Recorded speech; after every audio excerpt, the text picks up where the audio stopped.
भारत की संस्कृति में त्योहार केवल धार्मिक अनुष्ठान नहीं है बल्कि जीवन जीने की गहरी कला भी सिखाते हैं। यहाँ हर पर्व का कोई ना कोई संदेश होता है। करवा चौथ भी ऐसा ही पर्व है जिसे मुख्य रूप से विवाहित स्त्रियां अपने पति की दीर्घायु के लिए उपवास करके मनाती हैं। लेकिन एक रोचक प्रश्न उठता है, क्या करवा चौथ जैसी मान्यताएं गौतम बुद्ध के समय में भी थीं? क्या बौद्ध दृष्टिकोण से इस पर्व की कोई व्याख्या है? आइए इस रहस्य को समझने के लिए गहराई में उतरते हैं। हम इस लेख में 3 दृष्टिकोणों के विषय को समझाएंगे। करवा चौथ की उत्पत्ति और मान्यताएं। दूसरा, गौतम बुद्ध का दृष्टिकोण जीवन मृत्यु और बंधन पर। तीसरा, करवा चौथ को बुद्ध की शिक्षा से जोड़ने पर मिलने वाला नया दृष्टिकोण। तो पहले को समझते हैं, करवा चौथ की उत्पत्ति और मान्यताएं। करवा चौथ क्या है? करवा चौथ का अर्थ है करवा मिट्टी का पात्र, जल का कलश और चौथ चतुर्थी यानी चौथ दिन। यह पर्व कार्तिक माह की कृष्ण पक्ष की चतुर्थी को मनाया जाता है। इस दिन विवाहित महिलाएं सुबह से लेकर चंद्रमा उदय होने तक कठोर उपवास रखती हैं। वे जल तक ग्रहण नहीं करती और रात में चंद्रमा को अर्घ्य देकर अपने पति की लंबी उम्र की प्रार्थना करती हैं। करवा चौथ से जुड़ी लोक कथाएं। वीरावती की कथा। प्राचीन समय में वीरावती नाम की स्त्री अपने पति की दीर्घायु के लिए उपवास रखती थी, परंतु भूख प्यास से वह बेहोश होने लगी। भाइयों ने उसे धोखा देकर दीप को छलनी में दिखाया और कहा कि चंद्रमा निकल आया है। जैसे ही वीरावती ने व्रत तोड़ा, उसके पति की मृत्यु हो गई। बाद में उसने कठिन तपस्या की और यमराज से अपने पति को पुनर्जीवित कराया।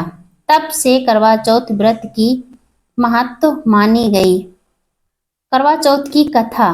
करवा नाम की स्त्री अपने पति से अत्यंत प्रेम करती थी। एक बार उसका पति नदी में स्नान कर रहा था, तभी मगरमच्छ ने उसे पकड़ लिया। करवा ने अपनी दृढ़ता से मगर को मारकर यमराज के पास ले गई और कहा, अगर मेरे पति को कुछ हुआ तो मैं तुम्हें शाप दूंगी। यमराज करवा की भक्ति से प्रभावित हुए और उसके पति को जीवन दान दिया। महाभारत की कथा। ऐसा भी कहा जाता है कि द्रौपदी ने भी पांडवों की दीर्घायु और विजय के लिए करवा चौथ का व्रत किया था।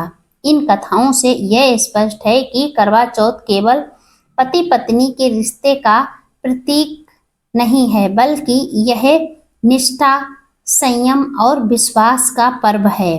गौतम बुद्ध का दृष्टिकोण। यह दूसरा विचार है। अब प्रश्न है, करवा चौथ जैसी मान्यताओं को गौतम बुद्ध किस प्रकार देखते हैं? बुद्ध का दृष्टिकोण। जीवन और मृत्यु पर बुद्ध ने कहा, जन्म लेने वाला अवश्य मरेगा। जो भी मिला है उससे बिछड़ना ही होगा। इसीलिए मृत्यु से भागना संभव नहीं। लेकिन इसका अर्थ है यह नहीं कि प्रेम या रिश्तों का मूल्य कम है। बुद्ध के अनुसार प्रेम में बंधन नहीं होना चाहिए। पति पत्नी का संबंध केवल शारीरिक नहीं बल्कि मानसिक और आध्यात्मिक भी होना चाहिए। मृत्यु से डरना नहीं बल्कि वर्तमान में जीना ही सच्ची बुद्धिमत्ता है। व्रत और तपस्या पर बुद्ध की दृष्टि। बुद्ध ने कठोर तपस्या की थी, लेकिन उन्होंने अनुभव किया कि अत्यधिक कष्ट देने से आत्मज्ञान नहीं मिलता। उन्होंने मध्य मार्ग की शिक्षा दी। ना तो इंद्रियां सुखों में डूबना और ना ही शरीर को यातना देना। संतुलन ही सही मार्ग है। अगर हम करवा चौथ को बुद्ध की दृष्टि से देखें तो उपवास केवल पति की लंबी आयु के लिए न होकर स्वयं की साधना के लिए होना चाहिए। यह शरीर और मन पर नियंत्रण सिखाने का अभ्यास है। इससे व्यक्ति में करुणा, धैर्य और आत्मबल बढ़ता है। बुद्ध का संदेश रिश्तों पर। बुद्ध ने कहा, सच्चा प्रेम वह है जो बंधन से मुक्त हो। जो प्रेम स्वतंत्रता दे वही सच्चा है। इसीलिए यदि स्त्री करवा चौथ करती है तो यह केवल भय या अंधविश्वास से नहीं होना चाहिए, बल्कि यह होना चाहिए प्रेम की गहराई से, एक दूसरे की दीर्घ आयु की शुभकामनाओं से और आत्मिक शांति के लिए। तीसरा, करवा चौथ और बुद्ध की शिक्षाओं का संगम। अब समझते हैं कि करवा चौथ की मान्यता और बुद्ध की शिक्षा को मिलाकर हमें क्या जीवन ज्ञान मिलता है। संयम और उपवास। करवा चौथ उपवास सिखाता है। बुद्ध भी भिक्षुओं को सीमित आहार का नियम सिखाते थे।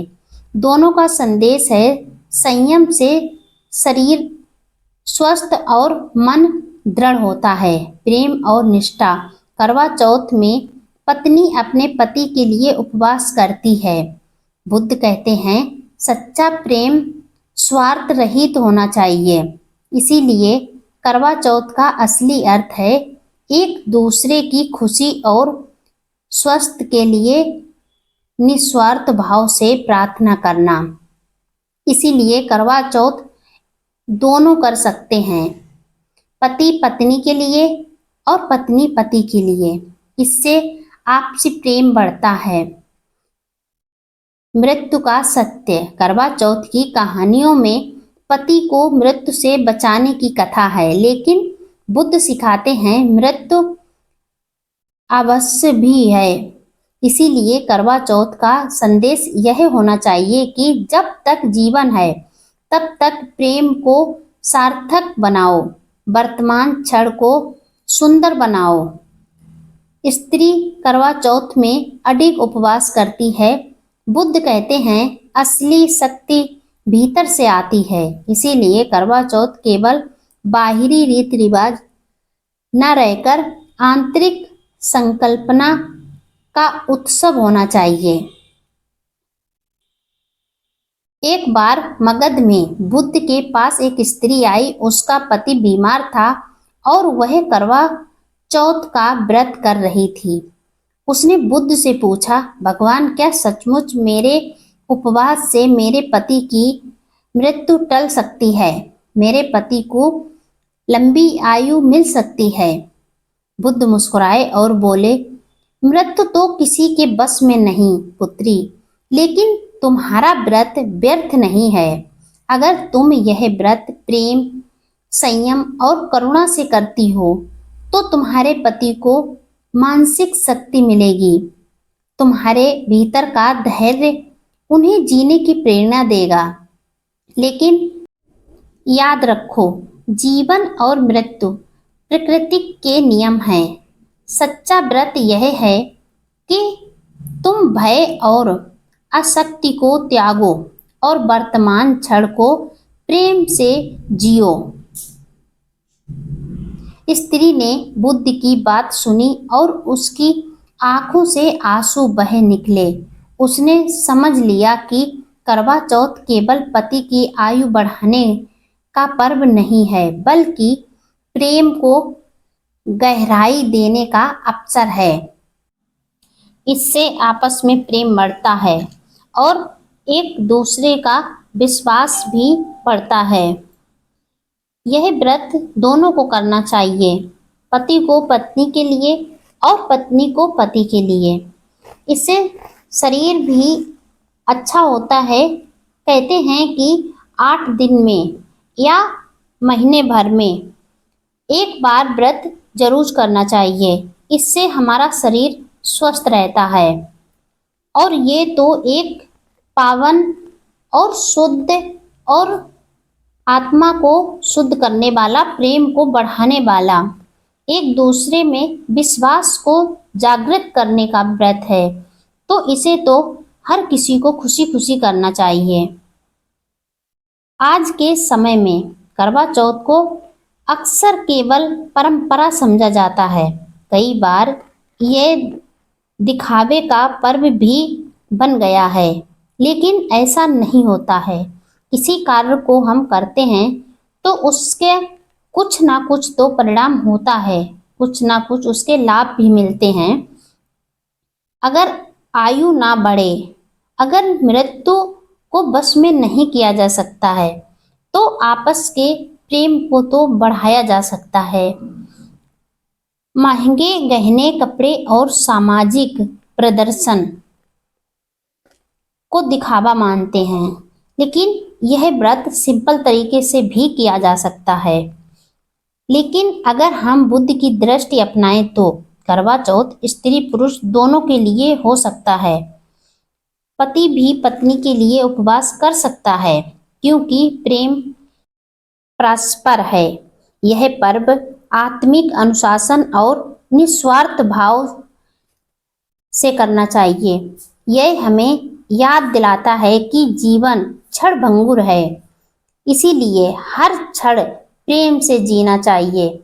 एक दूसरे के प्रति सम्मान, समर्पण की भावना रखनी चाहिए।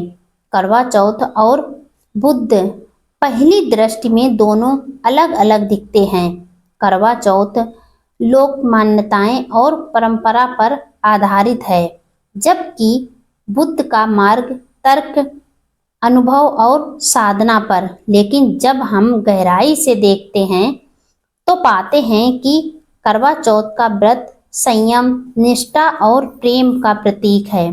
बुद्ध का मार्ग भी संयम, करुणा और जागृति का है।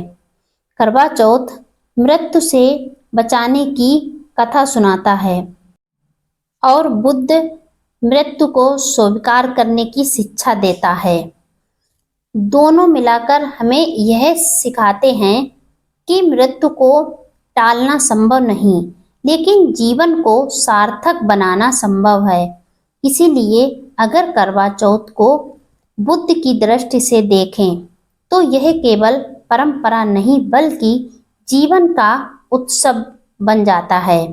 वह उत्सव जहाँ प्रेम है लेकिन आसक्ति नहीं, त्याग है लेकिन दुख नहीं, और अनुशासन है लेकिन कठोरता नहीं। इस प्रकार करवा चौथ और बुद्ध की शिक्षाओं का संगम हमें यह सिखाता है कि प्रेम में शक्ति है, त्याग में मुक्ति है और वर्तमान में जीने में जीवन का असली सौंदर्य है। बुद्ध ने करवा चौथ के व्रत को संयम, निष्ठा और प्रेम का प्रतीक बताया है, लेकिन आज के समय में करवा चौथ का अक्सर केवल परंपरागत माना गया है, समझा जाता है और इसे लोग बस अपने स्वार्थ के लिए यूज करते हैं। कई बार यह दिखावे का पर्व भी बन गया है। महंगे गहने, कपड़े और सामाजिक प्रदर्शन करने के लिए ज़्यादा उत्सुक होते हैं। लेकिन अगर हम बुद्ध की दृष्टि अपनाएं तो करवा चौथ दोनों को समान तरीके से करना चाहिए।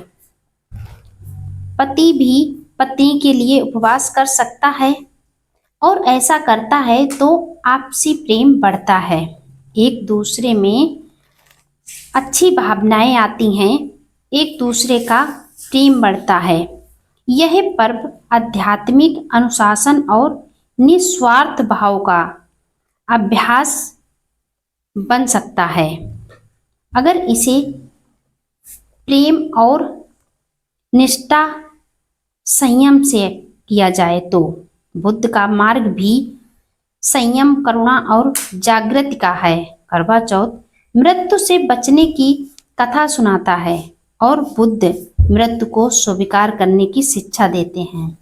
इसीलिए यह बहुत बड़ा त्योहार होता है जिससे मनुष्य अपने आपसी प्रेम को बढ़ा सकते हैं। वीडियो लाइक शेयर कमेंट करें।